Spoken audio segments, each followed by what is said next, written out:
Welcome to the noon meditation of the Temple of Kriya Yoga. We'll begin with the opening prayer.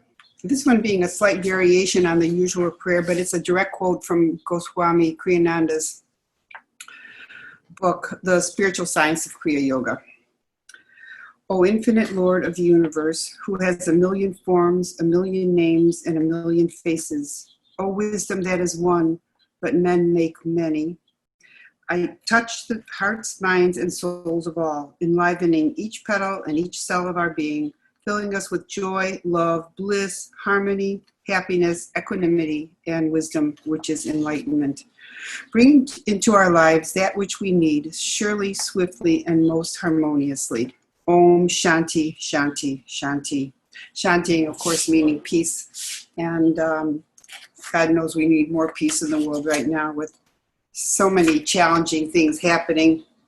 The worldwide pandemic, the violence in the streets, the racism and racial inequalities and economic uncertainty, you name it, we've got it going on. Plus the weather patterns and so many people's homes destroyed with hurricanes, wildfires, and flooding. But anyway, so I bring that up because people are now asking, what can I do? What can we do? What action can we take? So Kriya Yoga is the yoga of action.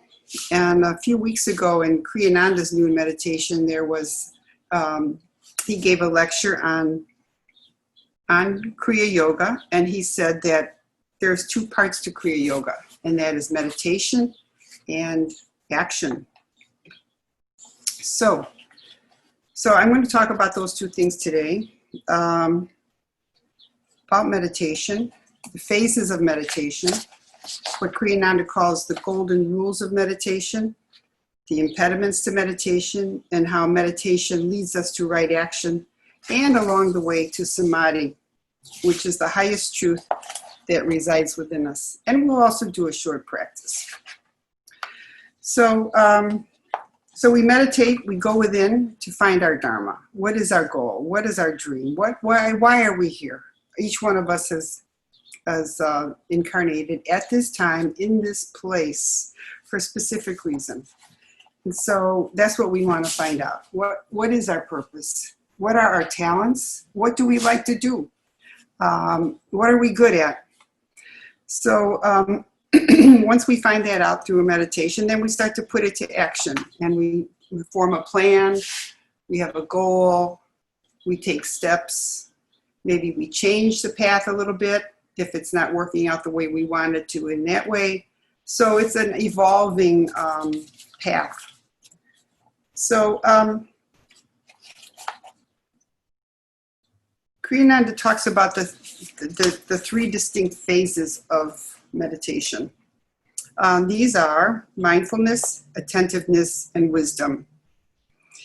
And in the first phase of mindfulness, you're aware of your mind. You're aware of your body, your mind. You feel yourself sitting. You straighten your spine. You notice the thoughts flowing in and out. So you're there. You're mindful of all these things happening, the mental images, the feelings, the thoughts. So, and also the spaces between the thoughts. You're aware of those too. So what we do is move from awareness of the thoughts into a state of attentiveness.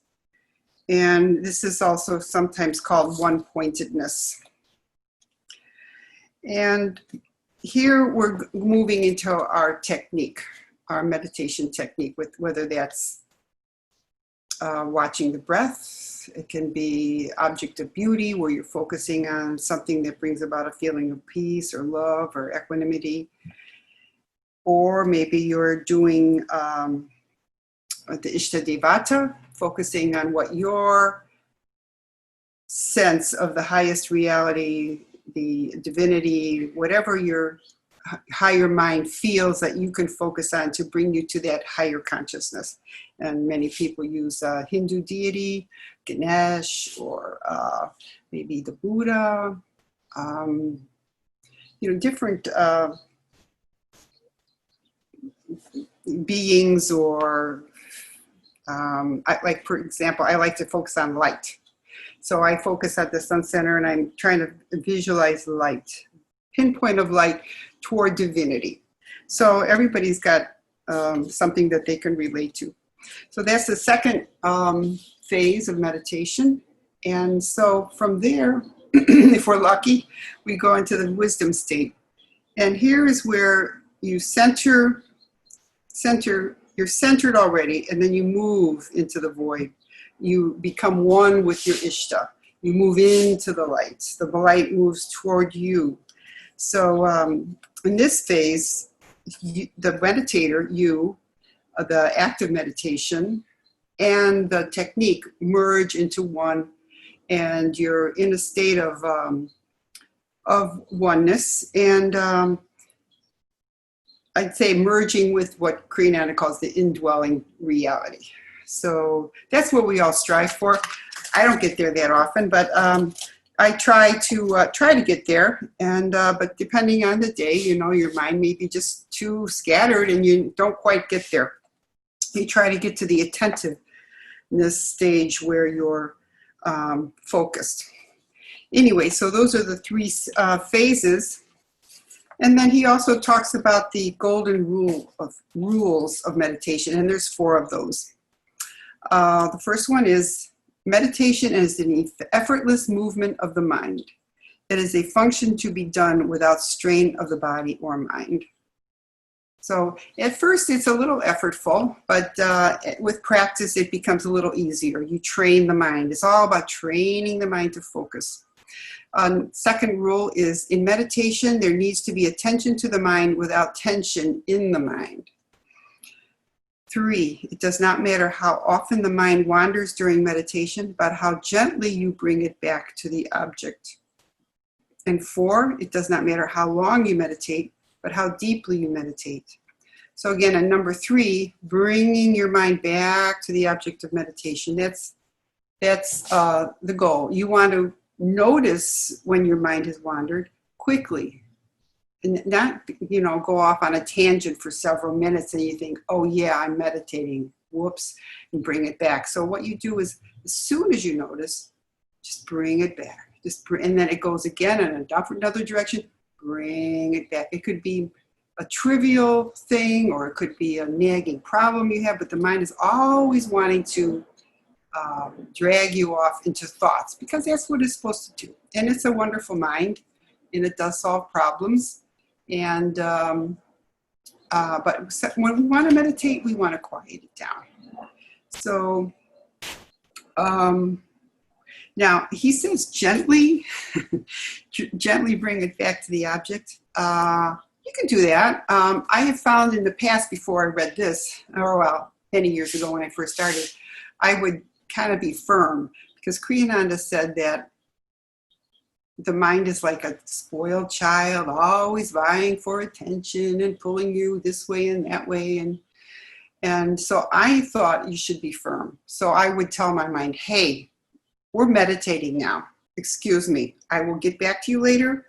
That thought you had, that brilliant thought, we will pick it up when I'm finished. So please cooperate and thank you. So I will do that. And that worked. That worked for me. Now, it may work to be gently and just say, shh, not now, later. Whatever works for you. So you bring it back. The point is you bring it back. Always bring it back. And that's, some days are easier than others. Like, for example, this morning, I was doing my meditation, and somebody had told me that they drive to this woods down Elston Avenue to Toohey. So I'm thinking, okay, is Elston east or west of Milwaukee? You know, and where does Clybourne? Anyway, it kept going there. And finally I said to my mind, hey, when we're done, we're going to look at a map and find out. Right now, we don't care. So anyway, you have to negotiate sometimes with your mind because it can be very trying. And as far as how long you meditate, yes, it's not the length, but the depth that's important. In fact, I found that when you only have a shorter time, you can focus a lot more quickly because if you got an hour, well, what's the rush? Your mind drifts. But if you don't have too much time, maybe you only have 5 minutes, then you kind of get there. You think, okay, it's now or never, so it's going to be now. And then the mind cooperates. So those are the 4 golden rules of meditation. And then there's also some impediments. And there's 5 impediments. First one is physical or mental illness. And you can meditate when you're feeling a little under the weather. Maybe you need to lie down. I know some people have done that. I've tried to do that. But it's best when your spine is erect and you can sit with your spine lifted and let the energy flow up. The second impediment is dullness, folly, ignorance, or being insensible and unfeeling. Well, it's probably not likely you're going to want to meditate if you have those qualities. The third one is carelessness, which means being negligent, inattentive, and unconcerned about your internal or external life conditions. Yeah, that would definitely be an impediment. 4, indecision or confusion. This means being unable to commit yourself because of a disorderly mind and life. Now, I know Kriyananda has said in the past that people have come to him to want to learn meditation, and he has said, you're not ready. Go home, get your life together, get a job. When your life is more orderly, then you can turn in and meditate. Otherwise, you're just too distracted with life issues. And then laziness. This implies a lack of inclination to work. The mind and body are inactive. Yeah, if you're too lazy to meditate, you're not going to be inclined. So also I've heard him say, as far as not committing yourself to meditation because your life is disorderly. He has said that, first wash the dishes and then you meditate. So all right. So I thought, now that we know anybody can meditate as long as they don't have those impediments that keep them from being motivated to meditate. As long as you keep it simple and non-judgmental. If your mind is wandering, just bringing it back, and just every meditation is different, and so we just have to be patient with ourselves and kind. So I thought we'd do a short meditation practice, but before we start, before you meditate, it's hard to just kind of run around all day and then sit down and focus on no thoughts. So first of all, we do a pranayama, which is just a simple breathing technique. You can just inhale and exhale a few times. You can do other techniques. I like to do alternate breath, which is, your right, inhaling and exhaling through each side of your nose. Inhale through one side, hold it, and exhale through the other. And then inhale from that side, stop it, and exhale the other side. Now, you can also hold the breath in between the inhalations and the exhalations, but these are more advanced techniques. And also, Kriyananda suggests strongly that you don't do any holding of the breath if you have high blood pressure or you have heart problems. So I thought for us, as a prelude to our short meditation, we'll just do a simple alternate breath. So if you know the mudra, you can do it. If you don't, you just use your thumb and your forefinger on your right hand. So first, let's exhale to the left. And let's close the left nostril, inhale through the right. We'll count to 4, and we'll count to 4, and we'll do 3 rounds. So let's start again, because I don't want you to be holding your breath. So exhale left, close the left nostril, inhale through the right. 1, 2, 3, 4. Hold it. And exhale left. 1, 2, 3, 4. Inhale left. 1, 2, 3, 4. Hold it. Exhale right. 2, 3, 4. Inhale right. 2, 3, 4. Close it. Exhale left. 2, 3, 4. Inhale left. 3, 4. Hold it. Exhale right. 2, 3, 4. Inhale right. 3, 4. Hold it. Exhale left. 2, 3, 4. Inhale left. Hold it. Exhale right. And then you release. You brought your right and your left side into balance. You close your eyes. Focus at the sun center. Some people like to focus at the tip of the nose. But I feel Kriyananda says focus at the sun center. And you know, the sun center is the doorway to cosmic awareness. The sun center is here, not here. So you want to go through the door. It's almost like looking out a window. You want to see what's out there. You don't look down at the windowsill. So in the Kriya technique, you mostly focus at the sun center in most of the techniques. So anyway, so then we're focusing. The next stage is to, you know, take a couple deep breaths to balance out the breath again after the alternate breath. And then we focus on our technique, whether it's object of beauty, something to bring about a feeling of bliss and beauty, and harmony, and love, peace, or maybe we focus on a mantra, the Hong Saw mantra, inhaling Saw, Hong, exhaling Saw, or maybe you're focusing on your Ishta, Devata, maybe just looking straight ahead, maybe focusing on the breath, the inhalation and the exhalation. Whatever it takes for you to focus, turn in. So you're now, we're in our, the mindful stage, watching the thoughts. First we did that. Now we're in the attentive state where we're focused on our technique.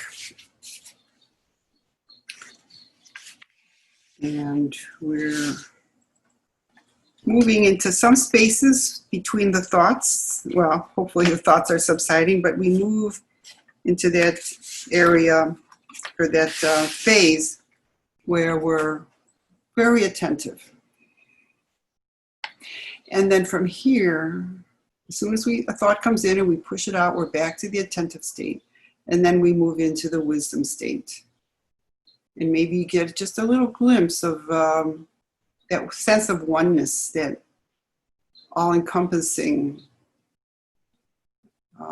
indwelling reality, whatever your word for higher consciousness. You kind of get there maybe just for a second or a millisecond. And then a thought comes in. So you try to just stay in that peaceful place and keep returning again and again and again. As soon as the thought comes in, you're back, you come back. As soon as you notice the thought, maybe it takes a couple minutes. Maybe you're off on a tangent, but when you notice, without judgment, you just bring it back to that sense of quietude. And as I said, no judgment. Just keep refocusing on the technique. Let the technique go and move into that wisdom phase where there's no thoughts, just a sense of feeling possibly, or just a oneness, going to oneness. So also, when you're starting to finish your meditation, this is the time when I like to, bring other people into my meditation to send healing, prayers, peace, whatever is needed, people that I know, people that I don't know that I know are hurting. So we do that, and then to end it, you always like to want to end on a feeling of gratitude. Gratitude for the meditation, feeling gratitude for the lineage, the teachers of meditation, the avatars, worldwide avatars. So I like to start with the lineage, Kriyananda, sending blessings to Kriyananda, to his teacher, Shelley, to his teacher, Yogananda, and Sri Yukteswar, Lahiri Mahasha, and finally the head of the lineage, the Kriya Yoga lineage, Babaji. And then if I'm feeling extra generous and I have time, I send blessings to other spiritual beings, leaders, the Buddha, Allah, maybe Jesus, the grandfather of the Native American tradition. They pray to grandfather, the Holy Mother, and any other, things, people, spirits you want to acknowledge in your meditation, and just feeling gratitude and gratitude for everything, for the meditation, the act of meditation, the techniques that we've learned, their guidance. So I'd like to end in my meditation there. And so I like to speak next about how meditation leads to right action. And I had a few ideas like, you can, thought you can journal, a free flow of journaling, and you can study whatever your dream to do is. You start studying in preparation, or meditating just to keep you on track, and finding what is the message for me today. How can I best serve the world? How can I help in any way? What Kriya action can I do? So it was kind of funny. I was trying to figure out things to do, and I thought, I'm gonna journal and meditate. But so I was wondering what I was going to say, and then I got a book in the mail from some publisher that I don't know. I often get books to review in Yoga Chicago magazine, but this was a book. It's called Your Personal Guidance System. So I thought, it's probably not what I'm going to review. I get enough stuff about yoga to review. So I thought, nah. So I just opened it up somewhere and just started reading. And what page did I turn to? It was questions that you may ask about what right action should you take. So sometimes when we have a question in our mind, then we look for answers and we expect answers. So here's the questions. What is the next step? What would be a wise decision for me to take at this time? How can I do things differently? How can I approach my dream? I have some health problems. Please give me guidance where I may receive help.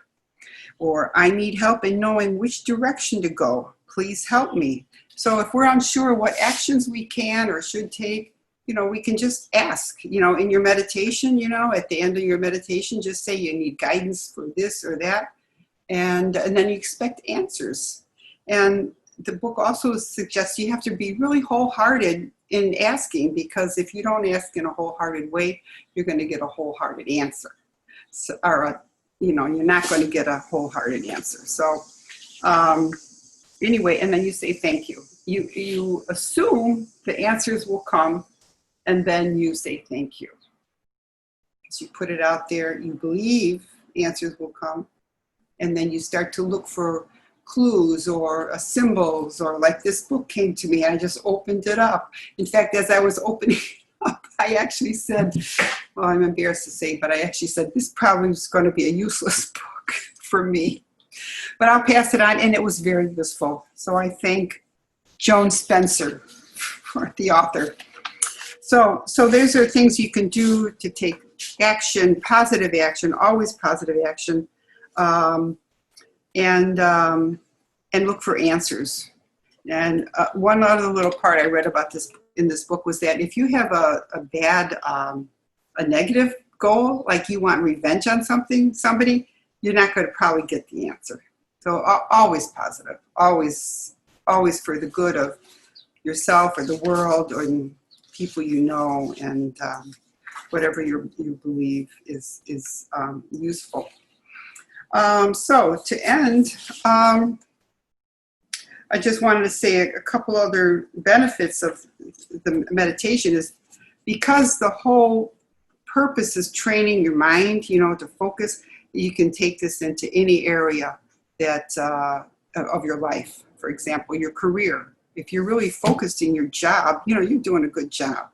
Your relationships. If you can focus, you have a friend, a partner, they're talking, you can listen instead of trying to figure out how you can butt in. Or anyway, it helps you to be a better listener. It improves your health because it reduces your stress. And it helps you to lead a happier life. In fact, there's a newscaster, Dan Harris, who wrote a book. It's called 10% Happier. He says, how I tamed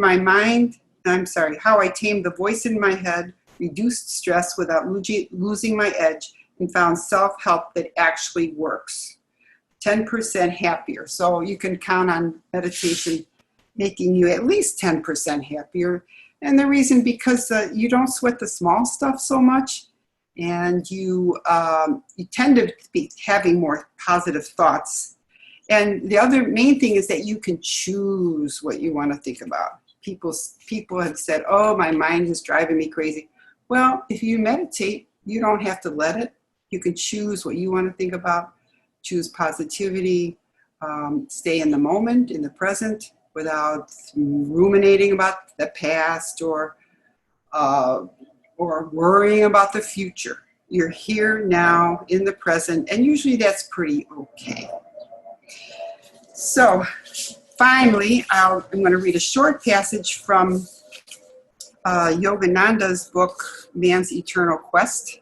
And it's about the very same topic of activity and meditation. He says, there are basically two approaches to God realization, the outer way and the inner, or transcendental way, or the outer and the inner, or the transcendental way. The outer way is by right activity, loving and serving mankind with the consciousness centered in God. The transcendental way is by deep esoteric meditation. By the transcendental way, you realize all the things you are not and discover that which you are.